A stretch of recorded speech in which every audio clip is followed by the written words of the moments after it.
5 classified SCP files with terrifying real-world origins. It is 4:12 in the morning. The apartment is completely silent. Outside my window, the city is covered in a thick, wet fog. The streetlights look like distant, blurry amber smudges. Inside, the only source of light is my widescreen monitor. It casts a pale, cold glare across my fingers. My skin looks almost translucent in this light. Blue, veiny, cold. I have been sitting in this exact position for over 9 hours now. My lower back is an ache. My eyes feel like they are full of dry sand. On my desktop, there are 47 open tabs. They form a jagged line of digital breadcrumbs. I am looking into something dangerous tonight. I am looking for the real dirt. The internet knows the SCP Foundation as a massive collaborative writing project, a creative universe filled with containment procedures, anomalous items, and fictional monsters. It is a safe sandbox for horror writers. But if you dig past the main wiki, if you scrape away the polished layers of the modern site, you find the old forums. You find the hidden data dumps from early 2007 and 2008. That is where the truth gets messy. Some of the most iconic entries on that site were not entirely made up. They were heavily redacted adaptations of real, classified events. They were legal cover stories for real physical anomalies that the government could not explain. Tonight, I am compiling the 5 most terrifying anomalies that were directly inspired by real historical incidents. My breathing sounds too loud in this empty room. Every inhale is a soft hiss. Every exhale is a low shudder. The air feels heavy. It feels sticky, like the humidity is rising inside my apartment for no reason. I need to keep typing. I need to organize this index before my focus shatters. I have to document the reality behind the fiction. Story 1, SCP-087, The Stairwell. Origin, the campus utility shaft disappearances, 1993. The first file on my screen is the real history behind one of the oldest entries on the wiki. On the website, it is described as an infinite, unlit staircase where a disembodied face stalks anyone who descends. But the real event happened in the winter of 1993 at a small, private university campus in rural Vermont. According to leaked local police logs, a freshman student named Marcus Vance went missing after entering a maintenance door in the basement of the campus library. The door led down to an old, obsolete utility shaft built in the late 19th century. The shaft was designed to house steam pipes. It was an ordinary, square concrete staircase that descended 3 levels down to a drainage sump. Marcus went down there on a dare. He never came back up. When the campus security guards went down to find him, they encountered something that defied physics. They walked down 3 flights of stairs, then 4, then 5. They kept descending. The walls changed from modern poured concrete to old, hand-cut stone blocks. The air became freezing cold. It smelled like old puddle water and damp earth. They walked down for 45 minutes straight, descending deep into the bedrock of the campus. Then they heard it. From the darkness below them, a sound began to echo up the well. It was the sound of a child crying, a soft, rhythmic sobbing. But as they got closer, the sobbing changed. It did not have any pauses for breath. It was a continuous, flat, mechanical weeping, a perfect, looping acoustic wave. The guards panicked. They turned around and ran up the stairs. It took them 3 hours of continuous climbing to reach the basement door again. The shaft was sealed with 4 inches of solid lead and hidden behind a false drywall partition. Marcus was never found. I stop typing. I lift my fingers off the mechanical keyboard. The silence in my room is broken by a rhythmic sound. Click, click, click. It is coming from the hallway right outside my bedroom door. It sounds exactly like someone walking down a flight of wooden stairs, but my apartment is completely flat. It is a single-level unit on the 2nd floor of a concrete building. There are no stairs inside this apartment. I hold my breath. I listen. The footsteps are slow, deliberate. They sound like they are descending, but the volume is not changing. They stay in the exact same spatial location right outside my door. Click, click, click. I stare at the wooden panels of my door. My heart is pounding against my chest like a trapped bird. This is just auditory bleeding. When you read about repetitive rhythmic structures, your brain starts to sync its internal clock with the text. It is a psychological phenomenon called auditory entrainment. My pulse is mimicking the cadence of the story. That is all it is. It is a trick of the nervous system. I am completely safe inside this room. I need to click the next link. I need to move to the second archive. Story 2, SCP-1981, Ronald Reagan cut up while speaking. Origin, the magnetic tape degradation broadcasts, 1987. The second archive takes me deep into the history of analog media anomalies. On the wiki, SCP-1981 is an anomalous VHS tape of former President Ronald Reagan delivering his famous Evil Empire speech. During the video, his body begins to develop random, horrific lacerations while he continues to speak without noticing. The real event behind this entry is far more disturbing.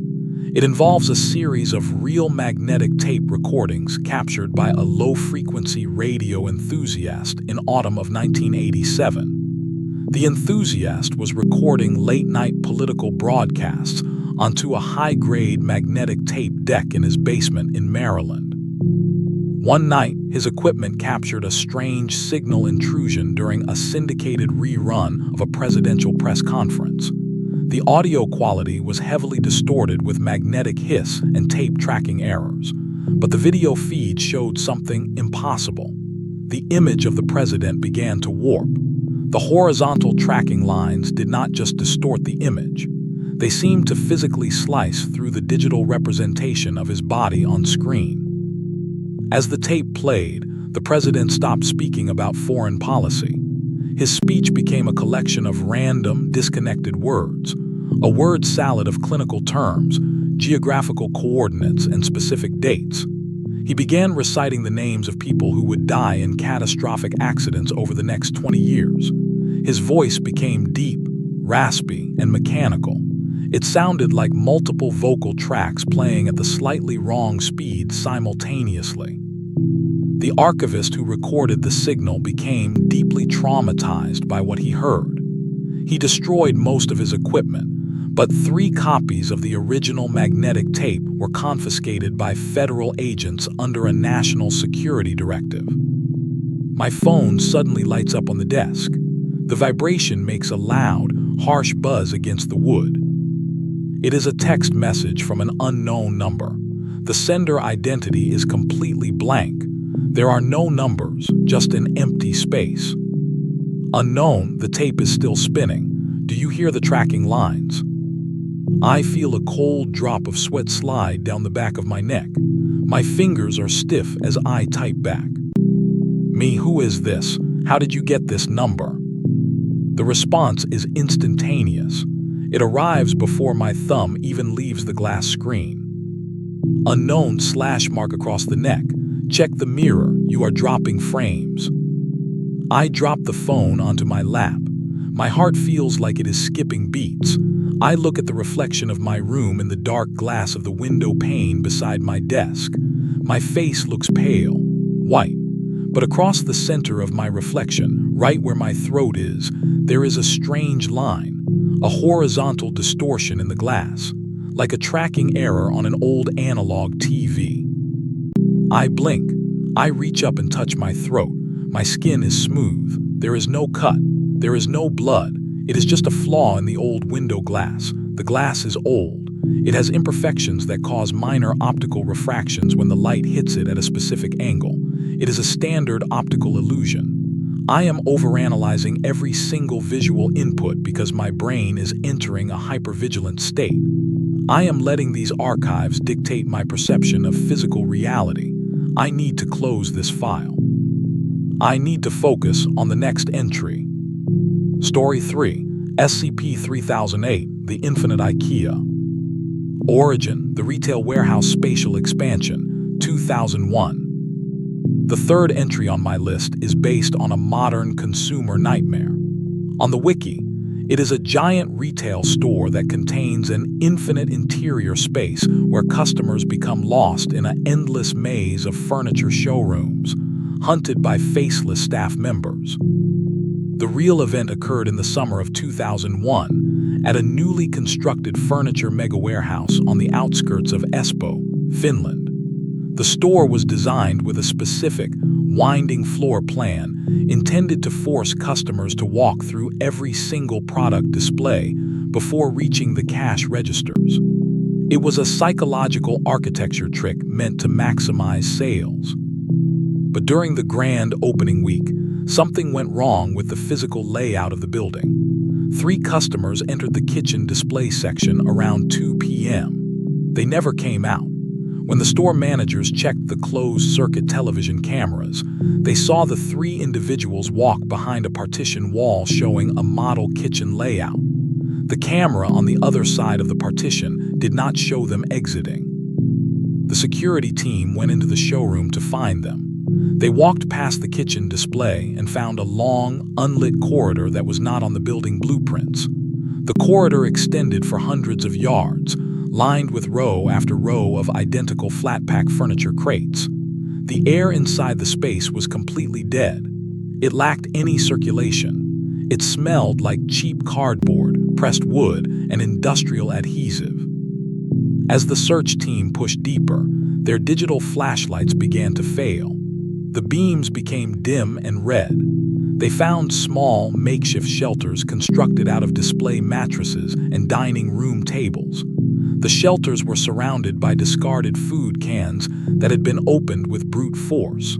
The walls of the warehouse seemed to extend upward into absolute darkness, far higher than the external roof of the building allowed.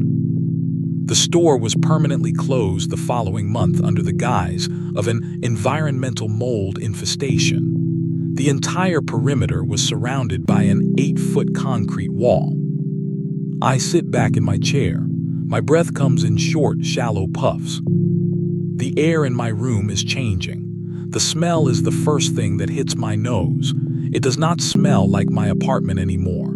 The scent of my laundry detergent and coffee is completely gone.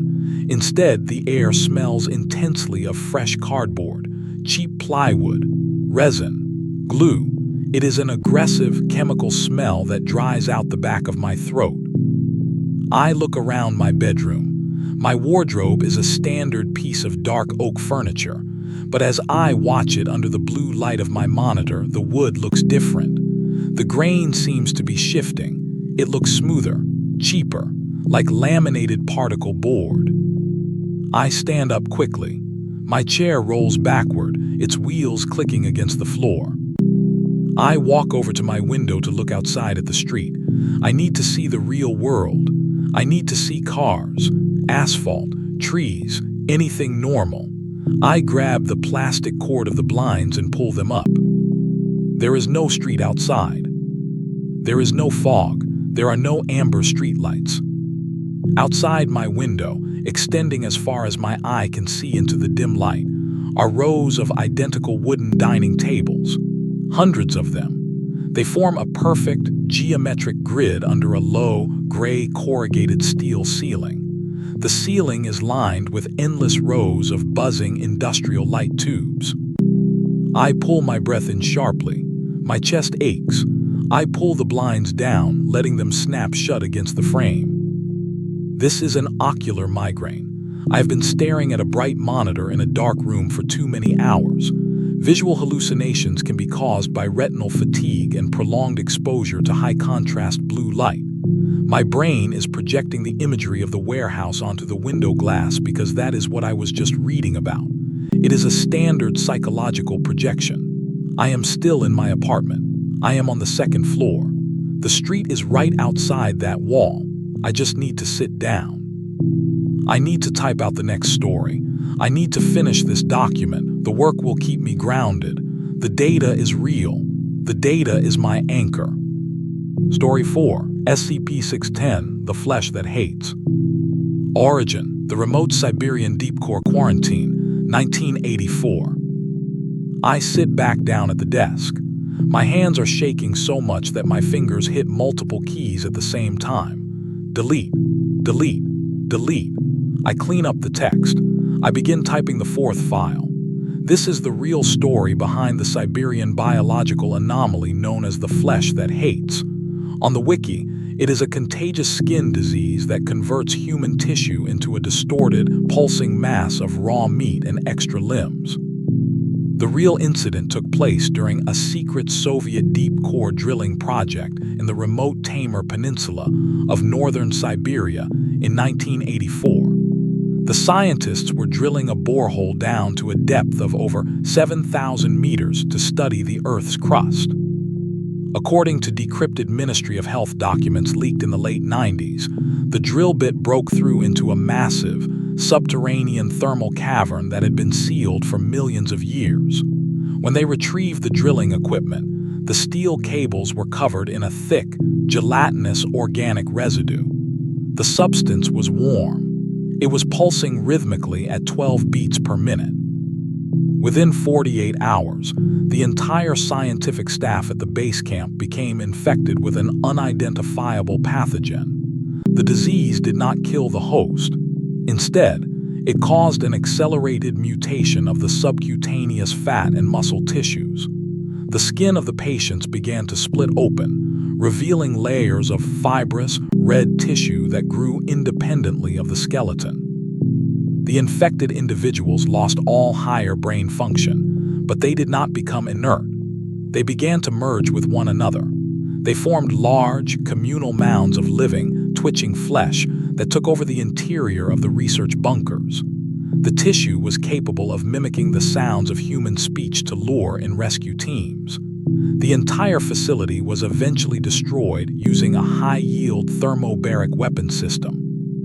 The area was designated as an active military weapons testing zone to prevent anyone from approaching the coordinates. I stop typing. My skin feels incredibly hot.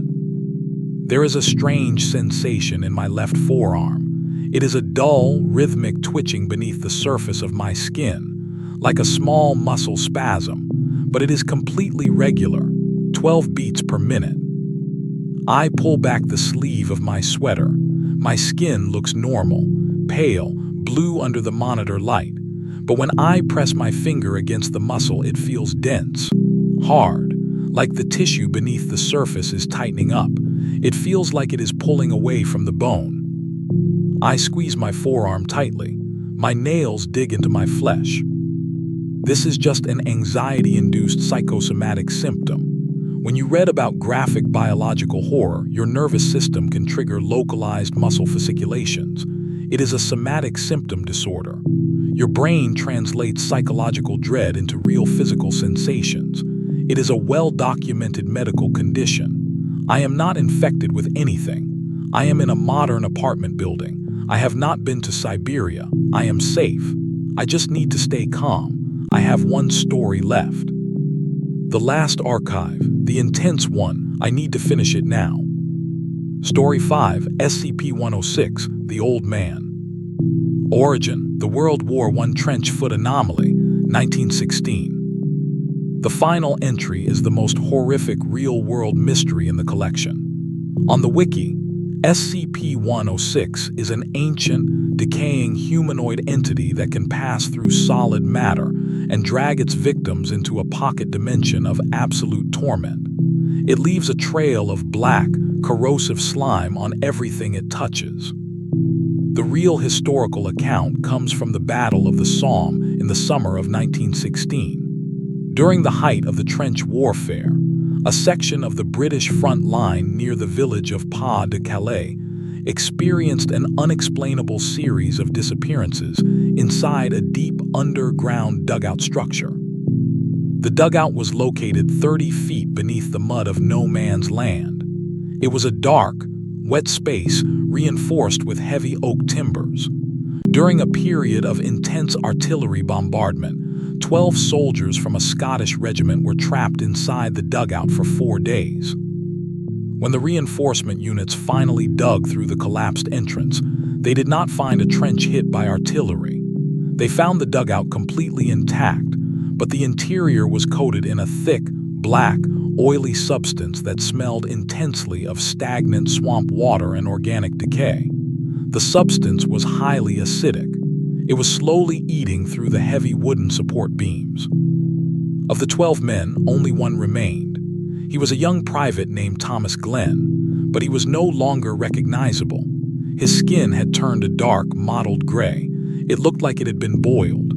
His eyes were completely wide, the pupils dilated until they filled the entire socket.